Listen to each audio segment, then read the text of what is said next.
The tears blurring Theresa Bennett's vision made the lantern light dance across the hay-strewn stable floor as she collapsed onto a wooden bench, her shoulders shaking with each sob. Montana Territory, 1876, a place where dreams were supposed to flourish, not shatter like the pieces of her heart that now lay scattered among the straw and dust. "Miss, you all right in there?" A deep voice cut through her misery, startling her upright. Theresa hastily wiped her eyes with her sleeve, mortified that someone had witnessed her breakdown. "I'm fine," she called, her voice betraying her with a telling crack. A tall figure appeared in the doorway, silhouetted against the setting sun. His broad shoulders and the distinct shape of a Stetson marked him unmistakably as one of the ranch hands. As he stepped into the light, Theresa could see concern etched across his weathered face. "Forgive the intrusion, madam, but no one crying like that is fine by my reckoning." He removed his hat, revealing sandy brown hair and gentle eyes that matched the kindness in his voice. "Name's Forrest Sullivan. I tend the horses here at Willow Creek Ranch." Theresa straightened her back and smoothed her skirts, attempting to reclaim some dignity. "Theresa Bennett. I arrived yesterday from Boston to marry Harold Whitman." Her voice faltered as fresh tears threatened, or so I thought. Forrest's expression darkened. "Whitman, the banker's son," she nodded miserably. "He wrote me beautiful letters for a year, asked me to come west to be his bride." Her hands trembled as she pulled a crumpled note from her pocket. "But when I arrived, I found this instead of my betrothed." Forrest took the note, his eyes scanning the hastily scrawled words. "He's gone to San Francisco." "With the daughter of," he stopped, suddenly aware of how each word must cut her. "With Eliza Montgomery," Theresa finished for him. "Daughter of the richest cattle baron in the territory, apparently a more advantageous match than a schoolteacher from Massachusetts." "That yellow-bellied coward," Forrest muttered, handing the note back, "didn't even have the decency to tell you to your face." Theresa tucked the note away, her heart aching anew. "I sold everything I had to come here. My teaching position, my mother's silver, even my books." She gestured helplessly to her lone trunk sitting in the corner of the stable. "And now I have nowhere to go, no one to turn to." Forrest ran a hand through his hair, contemplating. "Mrs. Holloway at the boarding house might have a room. And the school's been without a proper teacher since old Mr. Jenkins passed on last winter." Hope flickered faintly in Theresa's chest. "They need a teacher, sure do. Been making do with Reverend Miller's wife, but she's expecting and can't keep up with 20 rowdy children much longer." He offered his hand. "Let me help you with your trunk. Town's only a mile down the road." Theresa hesitated, then accepted his outstretched hand. His calloused palm felt steady and warm against her fingers. "Why would you help a stranger, Mr. Sullivan?" A gentle smile crossed his face. "Out here, Miss Bennett, neighbors help neighbors. And it seems to me you could use a neighbor right about now." As they walked toward town, the Montana sunset painted the sky in hues of pink and gold. Theresa couldn't help feeling that while one door had closed brutally in her face, perhaps another was opening one she hadn't even known to look for.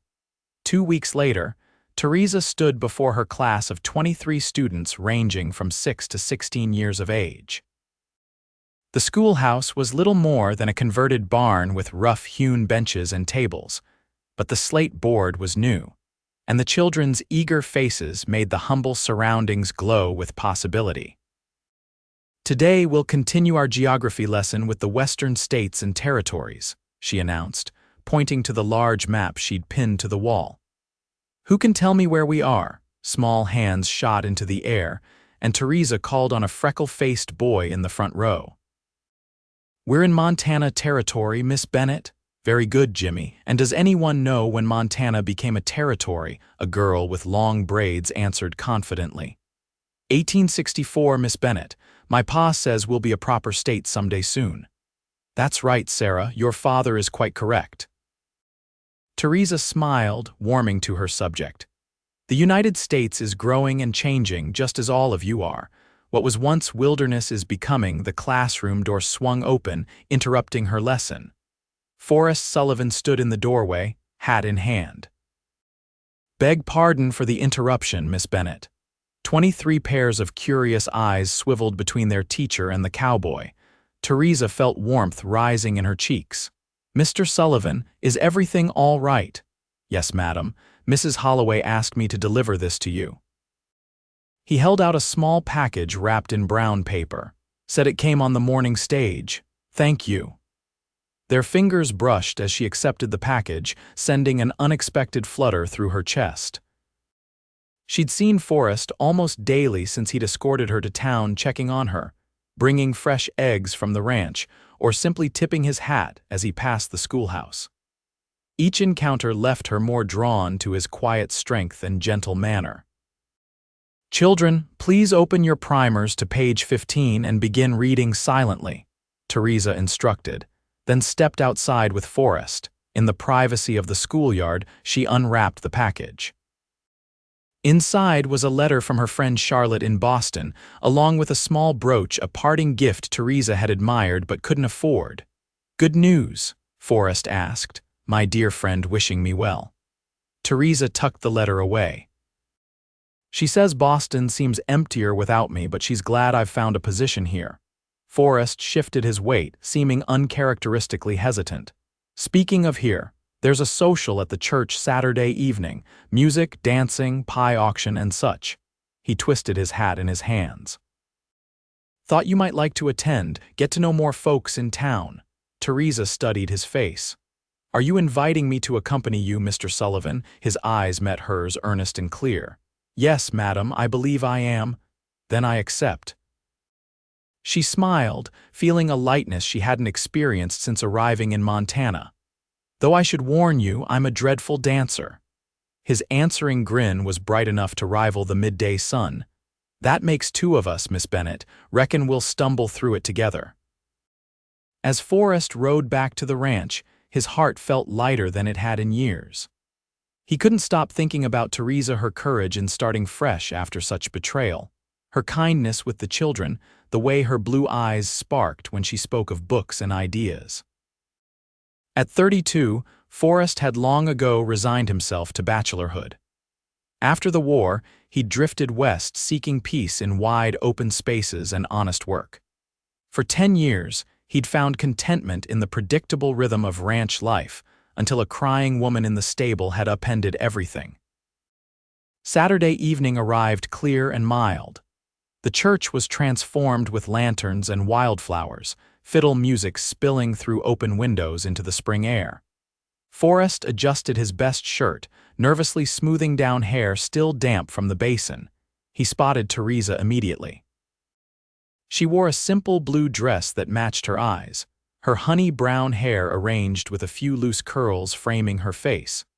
She looked nothing like the heartbroken woman he'd found in the stable, and everything like someone coming back to life.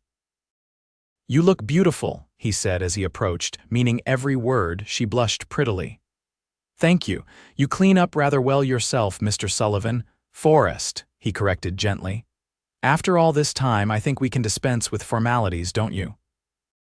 "Forrest," she agreed, testing his name. "Then you must call me Theresa." Inside, the social was in full swing. Forrest introduced Theresa to ranchers, shopkeepers, and farmers, the backbone of the small community. She charmed them all with her genuine interest and quick wit, fitting into this new world as if she'd been born to it rather than to Boston drawing rooms. When the music slowed for a waltz, Forrest offered his hand. "Shall we test our dancing abilities?" Theresa placed her hand in his. "I warned you. My toes are lethal weapons." They moved awkwardly at first, finding their rhythm. Forrest was acutely aware of her closeness, the light floral scent of her hair, the trusting way she followed his lead despite his own uncertain steps. "I've been meaning to thank you," she said softly as they turned. "For what? For finding me that day in the stable, for showing kindness when I needed it most." Her eyes held his. "You helped me see that Harold's rejection wasn't the end of my story, just a painful chapter." Forrest's hand tightened slightly at her waist. "Any decent man would have done the same, perhaps, but it wasn't any man who found me, it was you." She smiled up at him. And I'm beginning to think that matters more than I realized. The admission hung between them, fragile and new. Before Forrest could respond, the music ended and the preacher announced the pie auction. Later, as they walked back to the boarding house under a canopy of stars, Theresa shivered slightly in the cooling night air. Forrest removed his jacket and draped it around her shoulders. "Thank you," she said, pulling it closer. "For the jacket and for the evening, I haven't enjoyed myself so thoroughly in ages. Nor have I." They stopped at the boarding house steps. Theresa eyed the door swung open, Mrs. Holloway's imposing figure appearing in the lamplight. "There you are, Miss Bennett. I was beginning to worry. Come in before you catch your death in that night air." Theresa handed Forrest his jacket with a regretful smile. "Good night, Forrest, and thank you again." As spring melted into summer, Theresa found herself settling into life in Willow Creek. The schoolhouse brightened with children's artwork and flowering plants in tin cans along the windowsills. Her boarding house room gained small personal touches: a patchwork quilt, books stacked beside her bed, pressed wildflowers Forrest brought her mounted in frames. Their friendship deepened through Sunday afternoon rides, picnics by the creek, and long conversations about everything from politics to poetry. Forrest revealed his past as a Union soldier, the nightmares that still sometimes woke him, and his journey west seeking redemption. Theresa shared stories of her childhood in Boston, her passion for education, and her dreams of someday having a family of her own. On a warm July evening, they sat on a hillside watching fireflies dance above the meadow grasses. Forrest had brought a basket of Mrs. Holloway's fried chicken and a jug of lemonade, along with a surprise: a book of Tennyson's poetry Theresa had mentioned missing from her collection. "This is thoughtful beyond words," she said, running her fingers over the embossed cover. "Where did you find it?" "Ordered it from Denver. Figured a schoolteacher ought to have proper books." He seemed pleased with her reaction. "Read me your favorite." Theresa opened to a well-remembered page and began to read Ulysses aloud, her voice giving life to the aging hero's yearning for adventure. When she finished, they sat in companionable silence, watching the sunset paint the mountains in deepening purple. "I understand him," Forrest said finally. "That restlessness, that need to make something of the years left. Is that why you came west, to follow the untraveled world?" He nodded, plucking a stem of grass to twirl between his fingers. "After Gettysburg, nothing felt right back home, too many ghosts." His eyes met hers. "But lately, I've been thinking more about putting down roots, finding a different kind of adventure." Theresa's heart quickened. "What kind of adventure?" Before he could answer, thunder rumbled in the distance. Dark clouds had gathered to the west, stealing the last light from the sky. "Storm's coming fast," Forrest said, quickly packing up their picnic. "We'd best get you back to town." They barely made it to the stable before the heavens opened. Rain pounded on the roof as they rushed inside, laughing and breathless. Theresa's hair had come loose from its pins, falling in damp waves around her shoulders.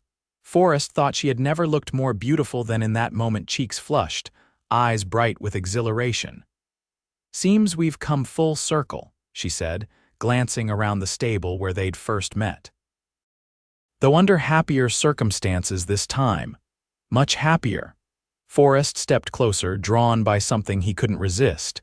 "Theresa, I've been wanting to tell you." Lightning flashed, illuminating her face. In that brief, electric moment, Forrest saw in her eyes the same longing he felt in his heart. He reached out, gently cupping her face in his hands. "May I?" he whispered. Her answer was to rise on her toes, meeting him halfway as their lips came together in a kiss that felt like coming home after a long journey. His arms encircled her waist, drawing her closer as the storm raged outside, forgotten. When they finally pulled apart, Theresa's eyes remained closed for a moment, as if savoring the feeling. When she looked at him, her smile held a warmth that melted something long frozen inside him. "I think I've been waiting for that since the church social," she admitted. Forrest tucked a damp strand of hair behind her ear.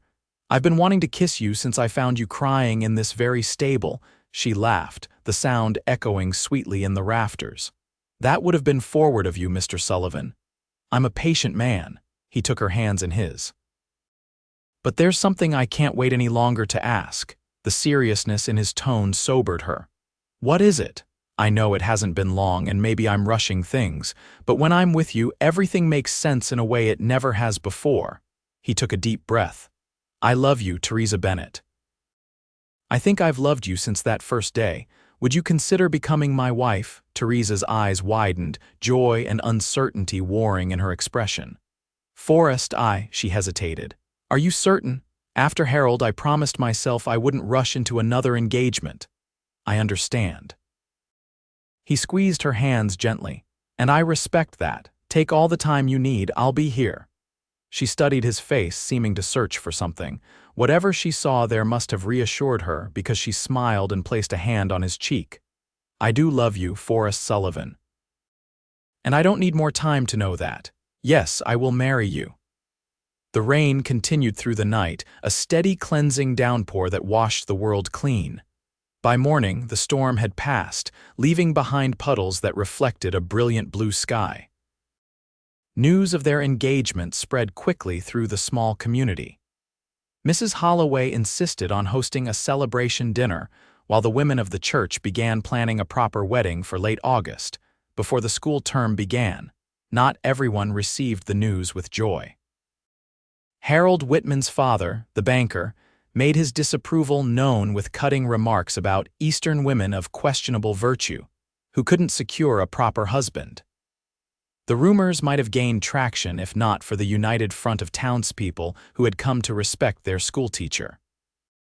Pay no mind to old Whitman, Forrest told Theresa after a particularly unpleasant encounter outside the general store. He's just sore because his son turned out to be a coward, and now you've found happiness without him. It still hurts to have my character questioned, Theresa admitted as they walked along the main street. I came here with honorable intentions. Everyone who matters knows that. He squeezed her hand. And once we're married, even Whitman will have to hold his tongue. The weeks leading to their wedding passed in a flurry of preparations. Forrest secured a small house on the edge of town, a tidy two-room cabin with a view of the mountains and enough land for a garden. With help from ranch hands and townsmen, he added a lean-to kitchen and fresh whitewash. Theresa, meanwhile, sewed curtains from cheerful gingham and prepared lessons for the coming school year. In the evenings, they would sit on the porch of their future home, planning and dreaming together. The Tanner boy needs extra help with his reading, she would say, making notes in her lesson book. And little Mary Williams has a gift for mathematics we should encourage. Forrest would listen, marveling at her dedication to her students. You're changing lives here, you know. These children have opportunities their parents never dreamed of, thanks to you. We're all changing lives together, she would respond. That's what building a community means. 2 days before the wedding, disaster struck. Theresa was cleaning the schoolhouse windows when she received an unexpected visitor. Eliza Montgomery, Harold's bride, returned from San Francisco without her husband. He left me, Eliza announced without preamble, her expensive dress incongruous in the simple schoolroom. Took my father's investment money and disappeared, probably to New York or Chicago. Theresa set aside her cleaning cloth. I'm sorry to hear that, Mrs. Whitman, but I don't understand why you're telling me this. Eliza's perfect features twisted with bitterness. Because I thought you should know the kind of man you're about to marry. Forrest, what are you talking about, your precious cowboy? Eliza tossed a folded paper onto the desk. Read it yourself, they're partners in this scheme. With shaking hands, Theresa unfolded the document, a contract between Harold Whitman and Forrest Sullivan to purchase and develop land near the coming railroad. The signatures were unmistakable. This proves nothing except a business arrangement, Theresa said, though doubt crept into her voice. Forrest never mentioned knowing Harold this way. Of course he didn't. Eliza's smile was cruel. Just like Harold never mentioned having a fiancé back east while courting me, these men are cut from the same cloth, Miss Bennett, liars and opportunists. After Eliza left, Theresa sat alone in the schoolroom, the contract burning a hole in her pocket. Could it be true? Was Forrest somehow involved in Harold's deception? Had she been blind a second time, that evening she confronted him at the ranch, her heart hammering painfully. "I need you to explain this," she said, thrusting the contract toward him. Forrest's face fell as he recognized the document. "Where did you get this?" "Eliza Montgomery, or rather, Eliza Whitman brought it to me today. She says Harold has abandoned her and stolen her father's money." Theresa fought to keep her voice steady. "She claims you're his partner in whatever scheme he was running." "Theresa, no." Forrest reached for her, but she stepped back. "It's not what it looks like." "Then what is it?" "Because from where I'm standing, it looks like you've been hiding your connection to the man who broke my heart." Tears threatened, but she refused to let them fall. "Were you laughing at me this whole time? Poor, gullible Theresa, so easily deceived?" "Never." His voice cracked with emotion. "I would never laugh at your pain." "Then explain." Now, Forrest sank onto a bench, shoulders slumped. "I knew Harold. We served together briefly during the war. He was a coward, even then deserted before Gettysburg." He rubbed his face wearily. "Last year he sought me out. Said he was developing land for the coming railroad, needed investors, showed me maps, surveys, promising returns." "And you believed him?" "I had no reason not to. I put in my life savings, 8 years of wages. When nothing came of it, I started asking questions." His eyes met hers, filled with regret. "That's when I discovered there was no land deal, just Harold's schemes." Theresa tried to process this information. "When did you learn about this?" "March, right before you arrived." Forrest stood, his expression earnest. "Theresa, when I found you crying in that stable, I had no idea who you were or why you were there.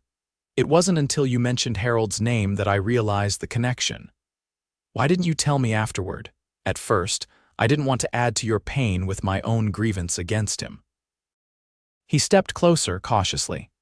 "Later, as we grew closer, I worried how it would look that you might think exactly what you're thinking now, that you approached me because of Harold." The pieces were falling into place. "You feared I'd believe your interest wasn't genuine." He nodded miserably. "It was wrong of me to keep it from you, I see that now.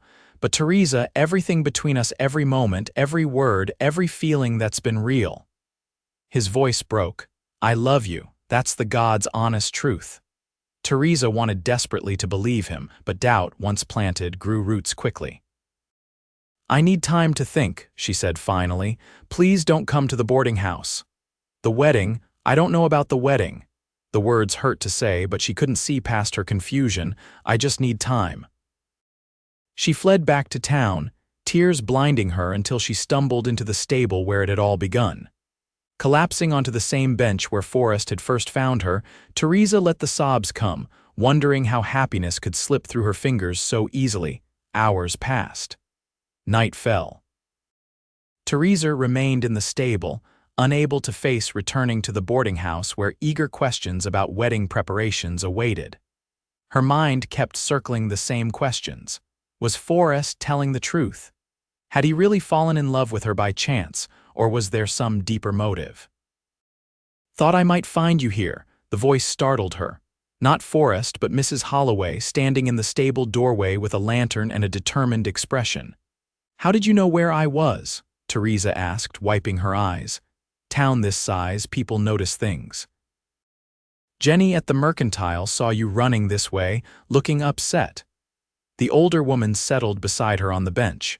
"Want to tell me what's got you hiding in a stable the night before your wedding?" Theresa hesitated, then poured out the whole story: Eliza's visit, the contract, Forrest's explanation, her fears. Mrs. Holloway listened without interruption, her weathered face thoughtful in the lantern light. When Theresa finished, Mrs. Holloway was quiet for a long moment. "Do you love him?" she finally asked. "Yes," Theresa answered without hesitation. "But love isn't always enough. If I can't trust him, girl, I've lived in this town 30 years, seen men come and go, good ones, bad ones, and everything in between." Mrs. Holloway's eyes were kind but firm. Forrest Sullivan is as honest a soul as ever drew breath. If he says he didn't know you were connected to Whitman when he met you, I'd stake my life on it being true. But he kept the truth from me afterward. Men are fools about some things. Always have been, always will be. The older woman chuckled softly. But a man who looks at a woman the way Forrest looks at you, that's rare as a four-leaf clover. Theresa considered this. I want to believe him. Then believe him. Trust isn't about never having doubts. It's about choosing faith over fear when it matters most. Mrs. Holloway stood, offering her hand. Come back to the house. Get some sleep. Morning has a way of bringing clarity. Dawn found Theresa at the edge of town, walking toward the small white church where she was to be married that afternoon. Her mind was clearer after a night's rest, her heart more certain of what she wanted. As she approached the churchyard, she saw a familiar figure sitting on the steps. Forrest, unshaven and weary, as if he hadn't slept at all. He stood when he saw her, hope and anxiety warring in his expression. Theresa, you look terrible, she said, stopping a few feet away. Didn't sleep. His voice was rough with emotion. Couldn't, not knowing if you'd be here today. I'm here. She took a step closer. I've been thinking about trust and forgiveness. About how easy it is to let fear of being hurt again close our hearts to love. Forrest remained still, hardly breathing. And what did you decide? I decided that I know you, Forrest Sullivan, not just your words but your actions, the way you help neighbors without being asked. How you listen to children's stories with genuine interest, the gentleness in your hands when you're working with horses. She moved closer still. Those things can't be pretended, they show your true character. Hope kindled in his eyes. Does this mean it means I believe you? And I forgive you for not telling me sooner about Harold. She reached for his hand. Most importantly, it means I still want to marry you today if you'll have me. The tension drained from his body as he gathered her in his arms. If I'll have you. Theresa Bennett, you're the best thing that's ever happened to me. I'd marry you this minute if I could. She laughed against his chest. Mrs. Holloway would have both our hides if we didn't use the cake she's been baking for 3 days. Later that afternoon, beneath a bower of summer wildflowers, Theresa and Forrest exchanged vows before the entire town. She wore a simple ivory dress with blue ribbons. He wore his best suit and a look of wonder that never left his face. I promise to love and cherish you all the days of my life, he said, his voice steady and sure as he slipped a gold band onto her finger. To build a life worthy of the trust you've placed in me. And I promise to stand by your side through whatever comes, she replied, her heart overflowing. To face each day's adventures together with courage and faith in each other. As summer turned to fall and fall to winter, the newlyweds settled into the rhythm of their shared life. Theresa continued teaching, her classroom growing as more families moved to the expanding town. Forrest partnered with Theresa's father-in-law to start a horse breeding operation that quickly gained reputation throughout the territory. Their little house became a home warm with laughter, books stacked in every corner, the smell of fresh bread often filling the kitchen. They hosted Sunday dinners for friends, weathered blizzards curled together before the fire, and planned for the future. In spring, as the first crocuses pushed through melting snow, Theresa shared news that brought tears of joy to Forrest's eyes. They would welcome a child by autumn. That night, they sat on their porch watching the sunset paint the mountains, his hand resting protectively over her still flat stomach. Did you ever imagine, that day you found me crying, that we'd end up here? She asked, leaning against his shoulder. Not in my wildest dreams, he admitted. But now, I can't imagine any other path. Theresa thought of all the twists and turns that had led to this moment: a broken engagement, a chance meeting in a stable, a leap of faith when doubt threatened to overwhelm love. Each seeming misfortune had been a stepping stone to happiness she'd never dared envision. I'm glad Harold broke my heart, she said softly. Otherwise, I might never have found you. Forrest kissed her temple, his arm tightening around her. Then I suppose I owe him a debt of gratitude, though I reckon he'll never know it. As twilight deepened into night, they remained on the porch, talking of names for the baby, planning a nursery, dreaming of the years ahead. The Montana stars emerged one by one, witnesses to a love born of compassion, strengthened by honesty, and destined to flourish in the fertile soil of the frontier where both had found their true home. In the stable where tears had once fallen like rain, only echoes remained, whispers of a broken heart mended, of a young woman's despair transformed into joy, and of a cowboy who had found his greatest adventure in loving her. What had begun in sorrow had blossomed into something enduring and beautiful, proving that sometimes the end of one dream is merely the beginning of a better one.